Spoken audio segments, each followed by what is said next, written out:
तर सततच्या पावसामुळे भाज्यांचे भाव सुद्धा कडाडले।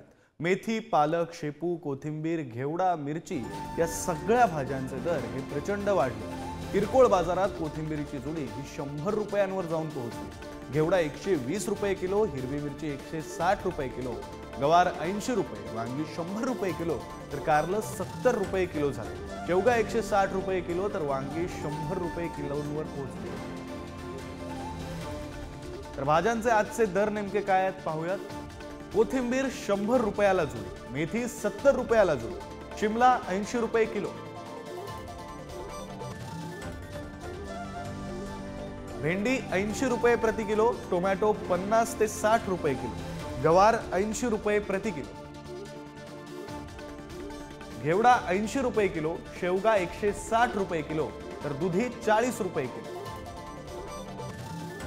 वांगी 90 ते 100 रुपये किलो, कारलं 60 ते 70 रुपये किलो।